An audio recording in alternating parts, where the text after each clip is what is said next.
విజయవాడ అన్నా క్యాంటీన్లో మధ్యాహ్న భోజన కార్యక్రమాన్ని టీడీపీ విజయవాడ సెంట్రల్ నియోజకవర్గం ఎమ్మెల్యే బోండా ఉమామహేశ్వరరావు ప్రారంభించారు. స్థానిక ప్రజా ప్రతినిధులు, అధికారులు, పార్టీ నేతలతో కలిసి ఎమ్మెల్యే బోండా ఉమా భోజనాన్ని వడ్డించారు. సినీ నటుడు ఎంఎస్ చౌదరి మీడియాతో మాట్లాడుతూ నాణ్యమైన, రుచికరమైన, శుభ్రమైన ఆహారాన్ని కేవలం 5 రూపాయలకి అందిస్తున్నారని, పేదవాడికి పట్టెడు అన్నం పెట్టాలన్న అన్న ఎన్టీఆర్ సంకల్పంతో చంద్రబాబు గత ప్రభుత్వ హయాంలో అన్నా క్యాంటీన్లను ఏర్పాటు చేశారని అన్నారు. నేడు రాష్ట్ర వ్యాప్తంగా టీడీపీ ప్రజాప్రతినిధులు, నాయకులు 100 అన్నా క్యాంటీన్లను ప్రారంభించారని, వివిధ పనుల మీద విజయవాడకు వచ్చే ప్రజల ఆకలిని ఈ అన్నా క్యాంటీన్ తీరుస్తుందని అన్నారు. బయట 100 రూపాయలకు దొరికే భోజనం కేవలం 5 రూపాయలకి అందించడం పట్ల ప్రజలు హర్షం వ్యక్తం చేస్తున్నారని, అల్పాహారం, మధ్యాహ్న భోజనం, రాత్రి డిన్నర్ సహా 5 రూపాయలకి అందిస్తూ లక్షలాది మంది కడుపులు నింపే కార్యక్రమం కూటమి ప్రభుత్వం చేపట్టిందని అన్నారు.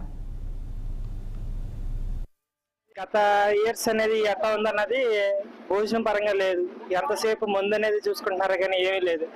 ఈ తెలుగుదేశం పార్టీ కర్తలైనా ఏదైనా పెద్ద మనుషుల ద్వారా భోజనాలు పెడుతున్నారంటే 10 మంది కడుపు నిండుతుందంటే స్వర్గీయ నందమూరి తారక రామారావు గారు అలాగే ఉన్నారు కాబట్టి అలా ఇప్పుడు జరుపుకుంటూ వస్తున్నారు. చంద్రబాబు గారు చూసుకుంటున్నారు, పవన్ కళ్యాణ్ గారు చూసుకుంటున్నారు. ప్రతి ఒక్కళ్ళు నమ్మకంగా ప్రతి ఒక్కరికి భోజనం ఉందంటే మొదలు తింటున్నామంటే కేవలం వాళ్ళ వల్లేనండి.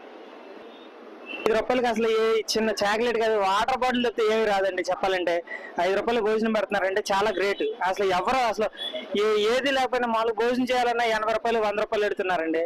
ఈ 5 రూపాయలు భోజనం పెడుతున్నారండి. మరి వాళ్ళు ఎంత పెడుతున్నారండి, వాళ్ళు ఎంత చూసుకుంటున్న పరంగా అయితే నెంబర్ 1 అండి. అసలు వెనక పరంగా ఏమి చూడవసరం లేదు, బాగా పెడుతున్నారు. ఈ ప్రభుత్వం ఉండాలండి. ఎంతవరకు ఈ ప్రభుత్వం ఉంటే ఏదైనా ఉన్నవాడు లేనోడు అన్నది కాదు, అందరిని ఒకేలాగా చూసుకుంటారు, అందరూ బాగుంటారు. ఉత్తరాంధ్రుల కల్పవల్లి విశాఖ శ్రీ